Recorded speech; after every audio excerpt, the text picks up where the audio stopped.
যার যার দায়িত্ব নিয়ে ইনশাল্লাহ ইমানের দায়িত্ব নিয়ে আগামীতে যে নির্বাচন হবে এই নির্বাচনে আমরা কাজ করতে ঠিক আছে না? আপনি যে বলার সময় এত ইয়ে গেলে বলেন নাকি যদি বলেন নাকি জুড়ে বলেন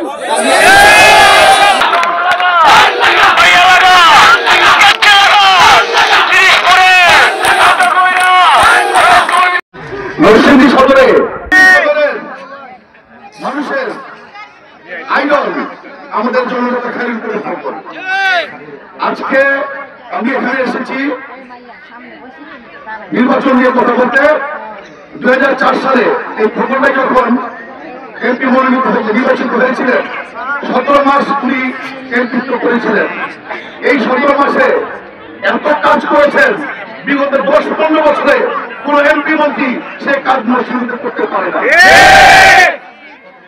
আজকে আমাদের যে 5টি মৌলিক অধিকার রয়েছে অন্ন, বস্ত্র, শিক্ষা, বাসস্থান, চিকিৎসা, বিগত 16 বছরে আমরা একটু উন্নতি পাইনি।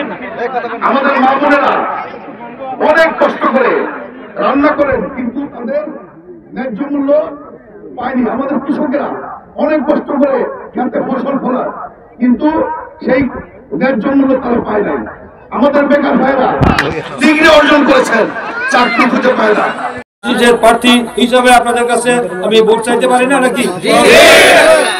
অতীতে যারা আমানতের খেয়ানত করে নাই, আমানতের কি খেয়ানত হয়েছে?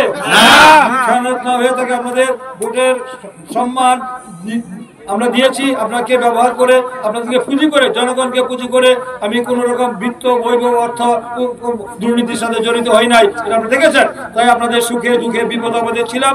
আগামী দিনও আপনারা নির্বাচিত করার পর আমি যদি নির্বাচিত হতে পারি তাহলে আপনাদের যে দাবি দেওয়াগুলো রয়েছে এলাকার মানুষের যে সকল দাবি দেওয়া আমাদের বিশেষ করে এই এলাকার মানুষের এই দেশে কৃষক শ্রমিক মেহনতি মানুষ যারা আছে, শ্রমজীবী মানুষ যারা আছে, শ্রমিক যারা রয়েছে, এই দেশে নির্যাতিত মানুষ যারা রয়েছে তাদের মানুষের অধিকার প্রতিষ্ঠার জন্য, তাদের মৌলিক অধিকার প্রতিষ্ঠার জন্য এবং স্বাস্থ্য মানুষের যে 5টি মৌলিক অধিকার সেইগুলি বাস্তবায়ন করার জন্য চেষ্টা করব যেন বাংলাদেশে একটি সুখী সমৃদ্ধশালী একটি সুন্দর সমাজ বিনির্মাণের ক্ষেত্রে আর যেন কোনো দেশে কোনো লুটপাট দুর্নীতি এবং মানুষের মৌলিক অধিকার যেন কেউ নষ্ট করতে না পারে সেই জন্য আমরা কাজ করব।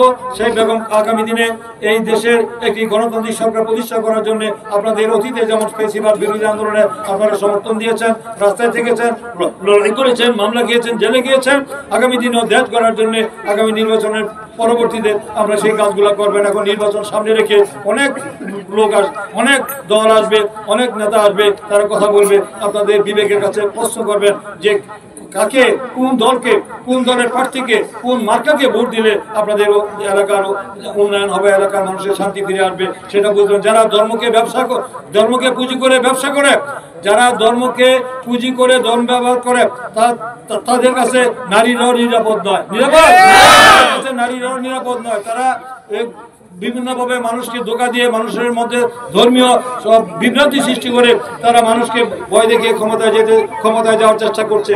কিন্তু অতীতে তাদের সম্পর্কে আমরা জানি, অতীতে তারা কি কর্মকাণ্ড করেছে আমি বেশি বলতে চাই না। আমরা অনেক সচেতন, জনগণ অনেক সচেতন।